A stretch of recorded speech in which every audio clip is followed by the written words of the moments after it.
Almost every website or app that you use on a daily basis, like Netflix, Instagram, your bank application, all the news sites that you visit, all of them use CDNs, and CDN is a very important concept. In this video, we'll do a deep dive into CDNs, and I want you to stick around till the end to understand how CDNs work, why they're so fast, and why they're a great solution to a lot of problems. We'll also talk about how do you cache dynamic content? How does cache invalidation work for CDNs specifically? And in which cases a CDN probably does not make sense. As you can see, I've got plenty of diagrams to take you through, and it'll be a nice visual journey, so stick around till the end. Imagine that you're running a video streaming application. Your origin server, which is the actual machine where your videos and images and your JavaScript files live, is in a data center in Virginia in the US. But a user in Mumbai opens up your application. The user's browser asks for the JavaScript bundle, which is a few hundred kilobytes, but that request travels from Mumbai to Virginia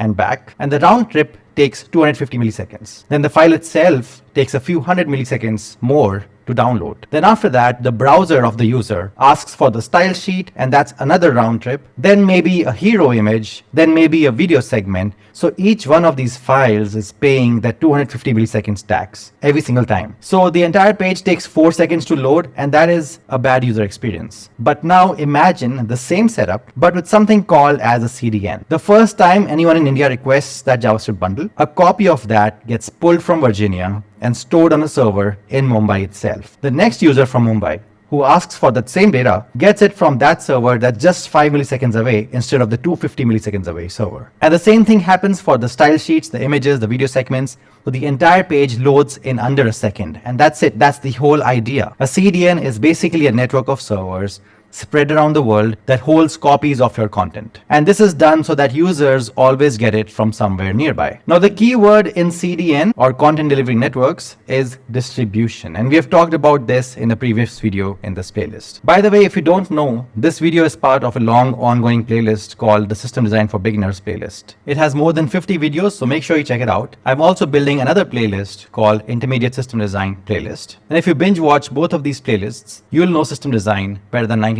of the people on the planet. Anyway, with CDN, you're not just caching content, you're distributing it geographically. The servers that hold these copies have a few names: edge servers, edge nodes, or sometimes just POPs or points of presence. They live in data centers all over the world, like major cities, internet exchange points, sometimes inside the ISP network themselves. Cloudflare has over 300 of them. Akamai has thousands. Most of the big providers are in the same ballpark. When a user makes a request, the CDN's job is to figure out which edge server is closest and serve the content to the user from there. The origin server stays mostly idle. Users get fast responses from the edge server itself. So the important part is a CDN is not just a cache. It's a geographically distributed cache that's specifically positioned to be close to your users. Okay, so before going any deeper, let me give you the entire mental model in one sentence. A CDN sits between your users and your origin server. It caches requests as close to the user as possible, serves whatever it has stored, and only goes back to the origin when it has to. So it performs 3 jobs basically. The first is it routes the user to the nearest edge server. Second is it serves content from the edge whenever possible. And third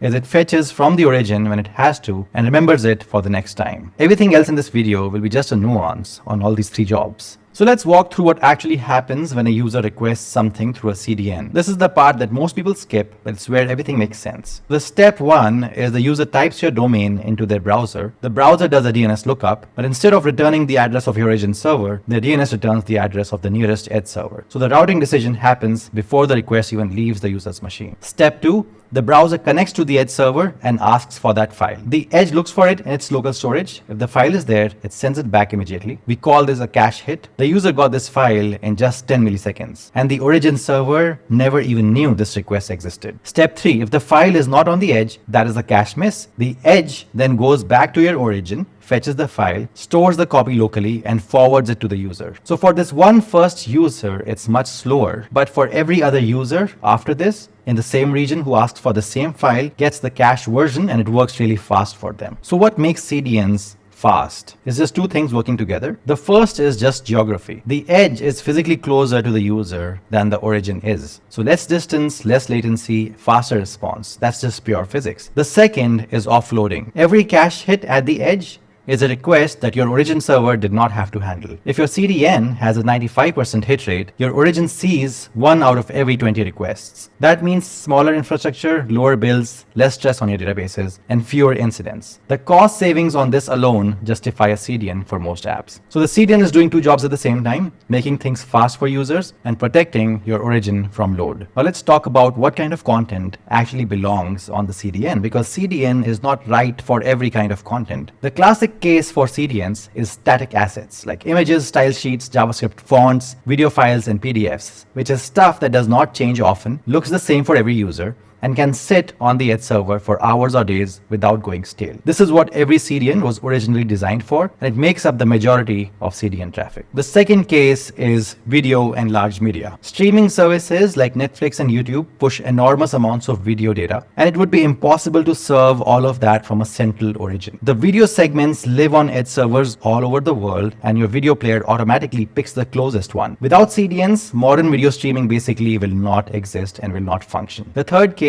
and that's the newer one, is dynamic content. APIs, personalized pages, search results, which is stuff that does change per user or per request. You can still put a CDN in front of these, and we'll get to how that works in a minute, but the rules for this are slightly different. Now, before we continue, I want to take a few seconds to go a bit off topic and tell you about the Algoroq cohort, which is a live cohort that I personally teach to about 10 to 15 senior engineers in one cohort. And I do this because there are no cohorts that exist for senior engineers. Basically, people who already know the basics of architecture and system design and want to build the next generation of production software in the post-AI world. So this is a 12 weeks program, and we cover topics like advanced system design, AI native system design, architecture for the post-AI world, and tips and tricks to using AI coding tools, but from a senior engineer perspective. I'm planning the next cohort, which is actually going to be my third cohort, around mid or end of May 2026. I want to go through the algoroq.io website, which is algoroq.io, and I want you to check out these topics that we're going to cover in this cohort. If you like this, you can fill up the form that opens up when you hit the enroll button. Once you've done that, I'll check to see if you're a great fit, and then we'll set up a call with you. It's $2,500 for the entire live cohort, which I teach personally.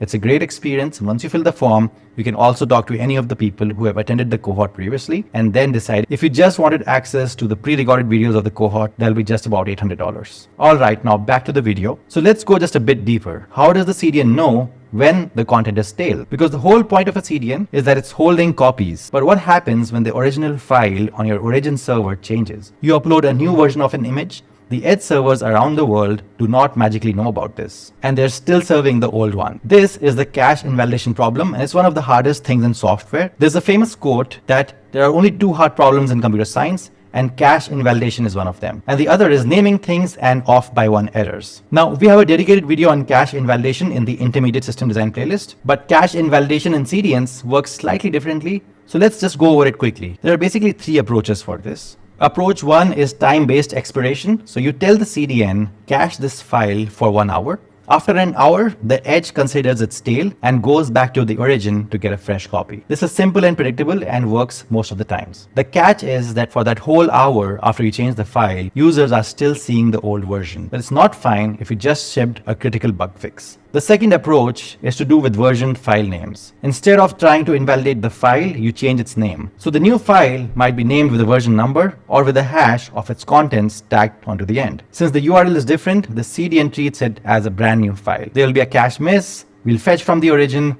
and then we'll serve the new version. The old file just sits there in cache forever, doing nothing, which is fine. This is what every modern build tool does. Webpack, White, Next.js, all of them generate hash file names for exactly this reason. This solves the cache invalidation problem completely. The only requirement is that you control the file names that your HTML references, which you might usually be doing anyways. The third approach is an explicit purge. You tell the CDN, delete this file from every edge right now. And most CDNs support this through an API call. This is the nuclear option. It works, but it's slow. Propagating a purge to hundreds of edge servers worldwide takes a few seconds at minimum. And if you're purging a lot of files frequently, you're undermining the whole point of having a cache. The real world answer is that you use all three of these in different combinations. So you can have long expiration times for things that rarely change. You can have version file names for assets that you control, and explicit purge for emergencies. So let's talk about how the CDN actually decides which edge server serves a given user, because the nearest one Sounds simple, but how does that decision get made? There are two main techniques. The first is GeoDNS. The user's DNS lookup returns a different address based on where the lookup came from. User in Mumbai gets the Mumbai edge.